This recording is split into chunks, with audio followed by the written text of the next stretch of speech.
بسم الله، اللهم صل وسلم وبارك على سيدنا محمد وعلى اله وصحبه وسلم. عمركم جربتم تحطوا الجبنه القريش في وصفه حلو؟ النهارده اقول لكم على سر محدش بيقوله، وصفه سهله قوي، مكوناتها بسيطه قوي قوي، وبس النتيجه هتخليكم تندهشوا. خليكم معايا لاخر الفيديو، هنشوف هنعملها مع بعض ازاي. بجد تحفه.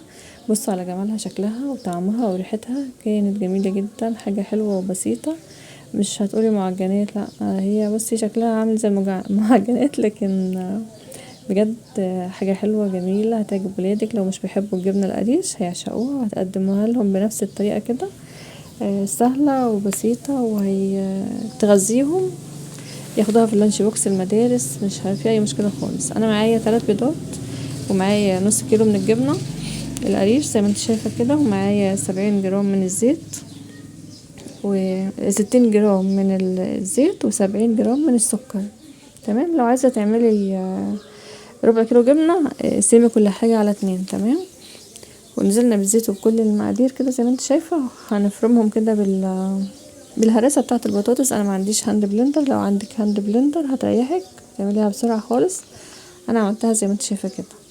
ومعايا 440 جرام من الدقيق، هتشوف انا معبيه في الكوبايه زي ما انت شايفه كده. ومعايا باكو باودر، هو 16 جرام. تمام. ضفنا كوبايتين من الدقيق، وهنضيف الباقي كوبايه. انا معبرالك بالكوبايه عشان لو مش عندك ميزان، لكن انت محتاجه ميزان فعلا عشان الزيت. وبرضه حطاه في الكوبايات، هتشوفي لو مش عندك ميزان هتقدري تعايري بالكوبايه. تمام. الدقيق عندك، شوفي كام كوبايه زي ما انا حطيت كده. عندك ميزان هيريحك جدا. هنعجنها كده. هي نقدر نقول بسكويت بالجبنة القريش. حلو، الجبنة القريش حلوة جدا جدا. عجنت كده وخلصت ايدي كده منها، وكنت جايبة معايا نص كوباية من اللبن. قلت لو احتاجنا، لكن ما احتاجناش حاجة خالص. ومعايا مكعبين من الزبدة، حوالي معلقتين كده من الزبدة.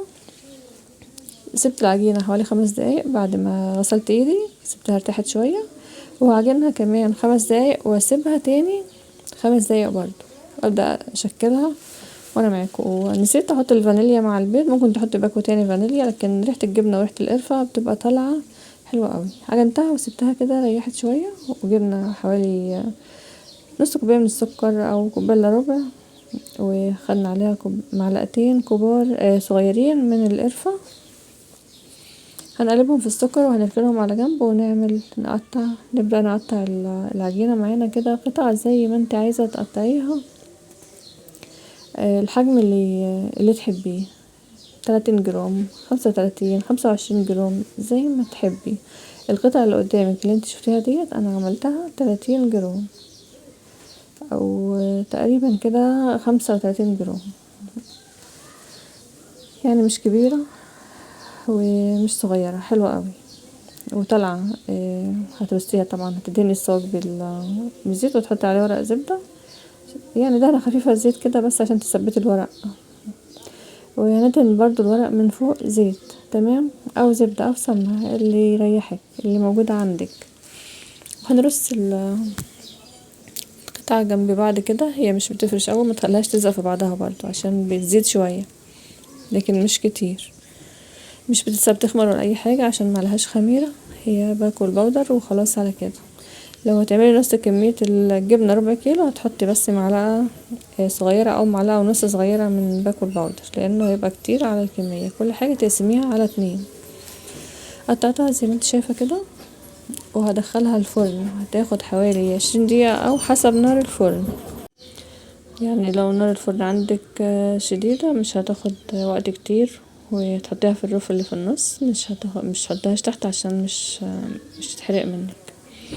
بتقطعي وتغمسي الوش كده، تضغطي عليه في القرفة والسكر. لو حابة تحطي قرفة وسكر جواها وما تحطيش على الوش، هتبقى كويسة جدا. بصراحة ولادي كانوا مش متضايقين من السكر اللي على الوش، قالوا ليه مش حطيتيه فيها من جوه يا ماما زي القرص العادية اللي بتعمليها؟ فلو مش في مشكلة عندكم من موضوع السكر، اعملوها من جوه. لايك وشير لو عجبكم الفيديو، فضلا وليس امر.